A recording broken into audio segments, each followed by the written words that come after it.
Flow is not merely a psychological state, but an emergent alignment between attentional economy and task's intrinsic structure.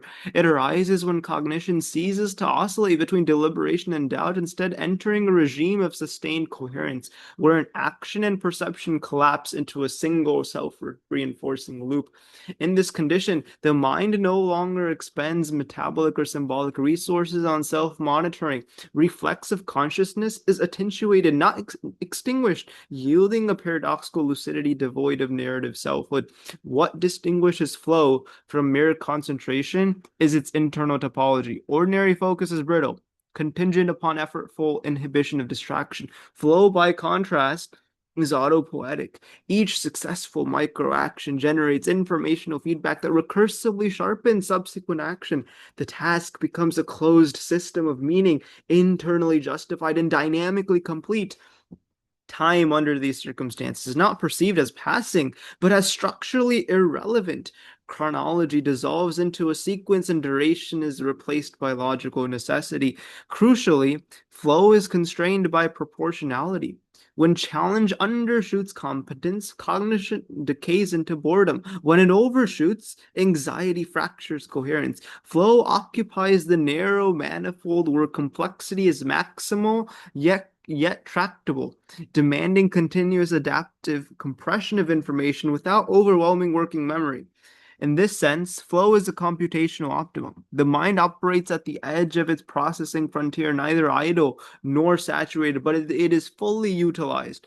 The ethical significance of flow is often overlooked because flow suppresses egoic rumination. The I, the I should be this, the I did this. The attachment to the I, it temporarily liberates cognition from the distortions of status, fear, and self-referential anxiety. Yet this very liberation is morally neutral. Flow amplifies the structure of the task itself, regardless of its value. One may enter flow by composing a symphony or optimizing a market exploit. The state magnifies intention, but does not agitate it. Ultimately, flow reveals something unsettling about the human agency, that our most exalted experiences of mastery occur not when we exert maximal conscious control, but when control is strategically abdicated to well-trained systems beneath awareness. Excellence then is not an act of will, then the consequence of having engineered conditions under which the will can disappear. It is a system, it is a systematic procedure instead of a conscious will. Relentless execution is the refusal to vary. It is discipline elevated to doctrine, while others adjust emotionally, recalibrate mentally, or search for motivation.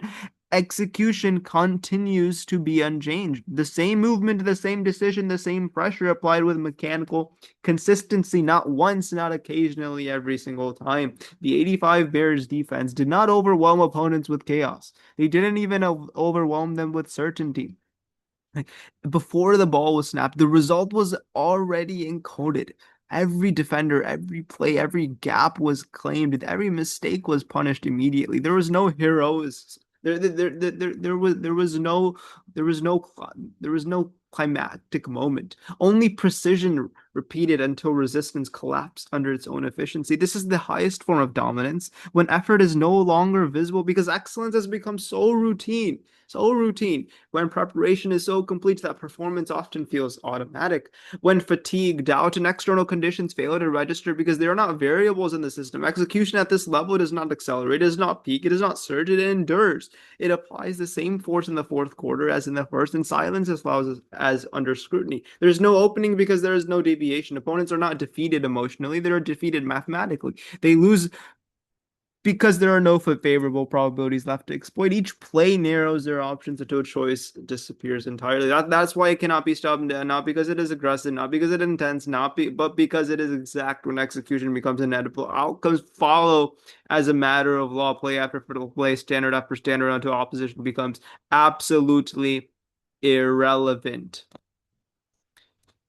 And that is the essence of training. That is the purpose of training and remaining attached and addicted to the entire process. The mind, in its habitual tyranny, confuses motion with progress and narrative with reality. Thought continually generates a self. fragile, restless, aspirational, unmoored from the immediacy of being. To inhabit thought uncritically is to habit a prison constructed of one's own projections.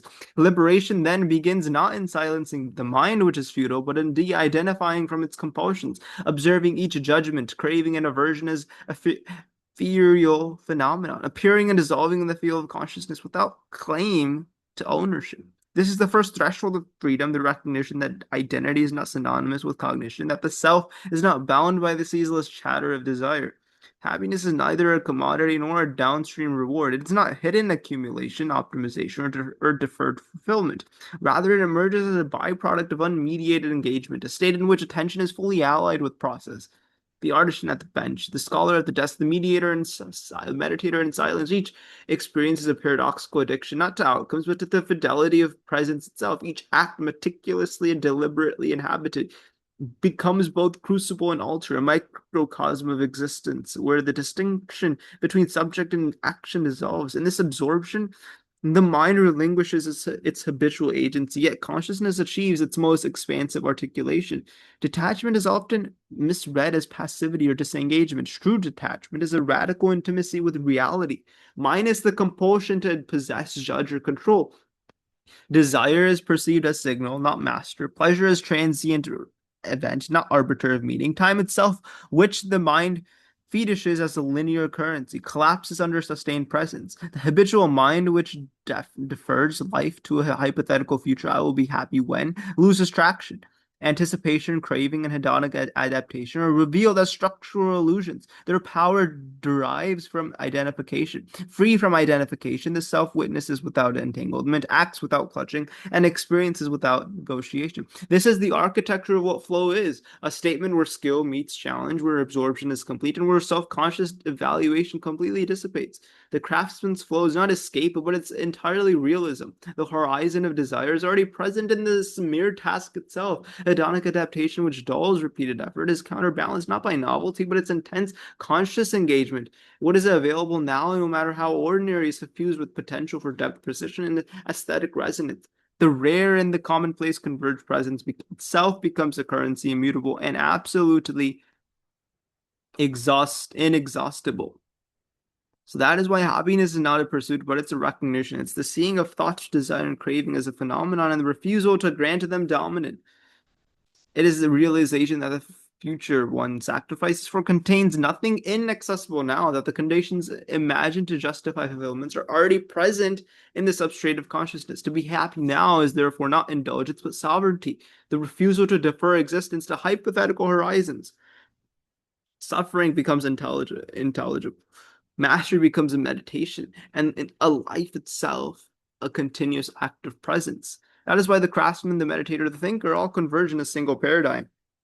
It is engagement without identification. It is immersion without craving, and it is the cultivation of attention as the locus of freedom and being entirely present in the now.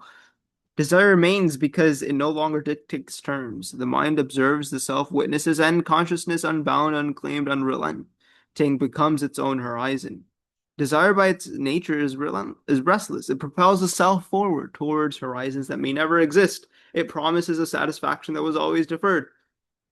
But hedonic adaptation ensures that even the attachment of desire yields only temporary novelty. What is repeated or constant flattens into the background, losing its effective potency. That is why to fully live in this mode of detached freedom and immersion in the present is to invert the habitual valuation of experience. Ordinary pleasures become sources of profound profanity when engaged without expectation.